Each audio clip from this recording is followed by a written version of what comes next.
हरे कृष्णा। नमस्कार दोस्तों, आप समस्त श्रोतागण का आपके YouTube चैनल जीवन अमृत पर हार्दिक अभिनंदन है। आज के वीडियो में आप श्रवण करेंगे कार्तिक महात्मा कथा का 13वां अध्याय। इसके पहले के अध्याय अगर आप नहीं सुन पाए हैं तो उसके लिए आप मेरे चैनल पर जाकर कार्तिक महात्मा कथा का जो प्लेलिस्ट है आप वहां से जाकर उसे सुन सकते हैं। कथा का आरंभ करने से पहले आप सबसे अनुरोध है कि कथा का श्रवण पूर्ण करें, क्योंकि कथा जो होती है या स्तोत्र हो कुछ भी अगर आप पूर्ण नहीं सुनते हैं तो उससे दोष लगता है। इसलिए आप जब भी फ्री हो उसी समय सुने और कथा पूरी सुने। श्री गणेशाय नमः। नारद जी बोले, इस प्रकार सुनकर क्रोध से व्याकुल शरीर जलंधर करोड़ों दैत्यों के साथ शीघ्र निकल पड़ा। जाते जाते उसको शुक्र और राहु दिखाई दिए और मुकुट भूमि में गिर पड़ा। वेग के मारे वह स्वयं भी गिर गया। दैत्यों की सेना से युक्त सैकड़ों विमानों से आकाश ऐसे भर गया जैसे वर्षा ऋतु में मेघ से भर जाते हैं। उसके उद्योग को देखकर इंद्र आदि सब देवता अलक्षित हो शिव जी के समीप गए और उनसे प्रार्थना करते हुए कहने लगे, हे स्वामीन, हे प्रभु, क्या आप इन देवताओं की आपत्ति को नहीं जानते? अतएव हमारी रक्षा के निमित्त इस सागर नंदन को मारिए। देवताओं के वचन सुनकर शिव जी ने हंस के महाविष्णु भगवान को बुलवाकर कहा। ईश्वर बोले, हे विष्णु, आपने संग्राम में जलंधर को क्यों नहीं मारा? उल्टे अपना स्थान वैकुंठ छोड़कर उसके घर में जा बसे। विष्णु जी बोले, वह आपके अंश से उत्पन्न हुआ है और इसलिए तथा लक्ष्मी का भाई है, इस कारण उसको संग्राम में नहीं मारा। आप ही उस दानव का वध करो। ईश्वर बोले, वह महातेजस्वी इन अस्त्रों से मेरे हाथों न मारा जाएगा, इसलिए देवताओं समेत आप अपने तेज का अंश शस्त्र बनाने के लिए मुझे दीजिए। नारद जी बोले, इसके बाद भगवान विष्णु आदि सब देवताओं ने अपना अपना तेज दिया। वे सब तेज इकट्ठे हो गए। यह देखकर शिव जी ने अपना भी तेज छोड़ा। शिव जी ने उस तेज के समूह ज्वालाओं की माला से अति भयंकर उत्तम शस्त्र सुदर्शन चक्र बनाया। इसमें से जो कुछ तेज बचा रहा उससे इंद्र ने वज्र बनाया। करोड़ों हाथी घोड़े तथा पियादों से युक्त जलंधर को शिव जी कैलाश पर्वत के समीप की भूमि में देखा। उसको देखते ही सब देवता जैसे आए थे वैसे ही छिप छिप के चले गए और शिवगण अति शीघ्रता से युद्ध के लिए संग्राम में उतर गए। तदंतर शिव जी की आज्ञा से नंदी, गणेश, स्वामी कार्तिक आदि गण युद्ध के लिए दुर्मद हो कैलाश से शीघ्र उतर पड़े। तत्पश्चात कैलाश के समीप की भूमि में शिव और दैत्यों में शास्त्रोक्त से घोर संग्राम हुआ। वीरों को आनंद देने वाली भेरी, मृदंग और शंख तथा हाथी घोड़े रथ इनके शब्दों से नादित पृथ्वी कांपने लगी। शक्ति, तोमर तथा बाणों के समूह, मूसल, पास और पटिस आदि शस्त्रों से व्याप्त आकाश ऐसा शोभायमान हुआ मानो उल्काओं से आच्छादित हो। मारे हुए जो रथ, हाथी, घोड़े थे उनसे भूमि ऐसी शोभित हो रही थी मानो वज्र से गिराए गए हों। पर्वत के शिखरों के खंड से आच्छादित हो रही हैं। शिव जी के गणों द्वारा मारे गए दैत्यों को युद्ध में शुक्राचार्य मृत संजीवनी विद्या के बल से बारंबार जिलाने लगे। उसे देख व्याकुल और भयभीत सब गण देव देव शिव जी से शुक्राचार्य की करतूत को सुनाए। तब रुद्र के मुख से अति भयंकर तांडव वृक्ष के समान जांघों और गुफा के समान मुख और स्तनों से वृक्षों को पीड़ित करने वाली कृत्या प्रकट हुई। उसने युद्ध भूमि में आकर बड़े बड़े असुरों को भक्षण कर लिया तथा शुक्राचार्य को अपने भग में छिपाकर अंतर ध्यान हो आकाश में चली गई। शुक्र को पकड़ा हुआ देख प्रसन्न मुख से शिवगण युद्ध में दुर्मुद हो दैत्यों की सेना को हर्ष से मारने लगे। इसके बाद गणों के भय से पीड़ित दैत्यों की सेना इस तरह छिन्न भिन्न हो गई जैसे पवन के वेग से ताड़ित तृणों का समूह बिखर जाता है। गणों के भय से भागी हुई सेना को देखकर शुंभ और निशुंभ दोनों सेनापति और बलवान कालनेमी ये तीनों क्रोध युक्त युद्ध से निमित्त गए। ये तीनों महाबली वर्षा ऋतु के मेघों के समान बाणों की वर्षा करते हुए गणों की सेना को रोकने लगे। तदंतर दैत्यों के सरसमूह टिड्डी दल के समान आकाश और सब दिशाओं में भर गए और उन्होंने गणों की सेना को कंपायमान कर दिया। सैकड़ों बाणों से बिंधे और रुधिर की धारा को छोड़ते हुए गण वसंत ऋतु में ढाक के वृक्ष के समान लाल रंग के सिवाय कुछ नहीं जान पाते थे। उसी समय गिरे और गिराए छिन्न भिन्न सब गण संग्राम भूमि को छोड़कर भाग गए। तदंतर नंदी और स्वामी कार्तिक आदि वीर अपनी सेना को हारी हुई देखकर क्रोध युक्त होकर हठ से दैत्यों को रोकने लगी। इस प्रकार कार्तिक महात्मा कथा का 13वां अध्याय समाप्त हुआ। चलिए अब आरती और भजन करते हैं। अधरम मधुरम वदनम मधुरम हृदयं मधुरं गमनं मधुरं मधुराधिपते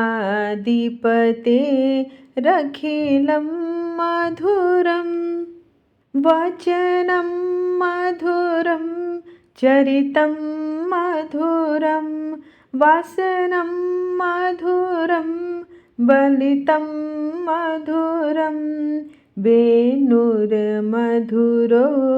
रेणुर्मधुरो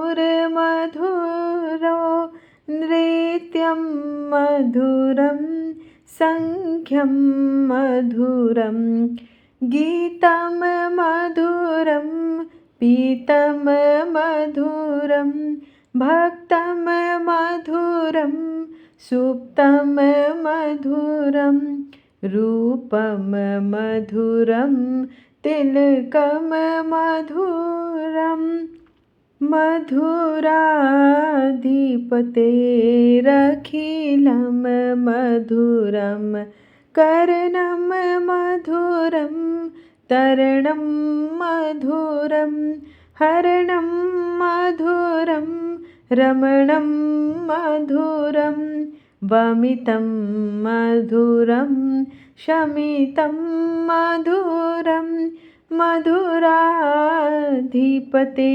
रखिलं मधुरं गुञ्जा मधुरं माला मधुरं यमुना मधुरा वीची मधुरा सलिलं मधुरं कमलं मधुरं मधुराधिपतेरखिलं मधुरं गोपी मधुरा लीला मधुरा युक्तं मधुरं मुक्तं मधुरं दृष्टं मधुरं श्रेष्ठं मधुरं मधुराधिपते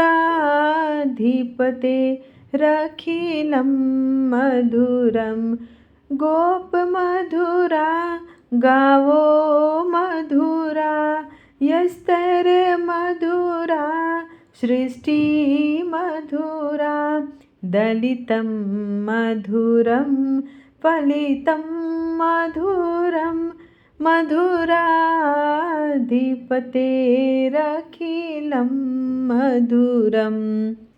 ओम जय जगदीश हरे स्वामी जय जगदीश हरे भक्त जनों के संकट क्षण में दूर करे।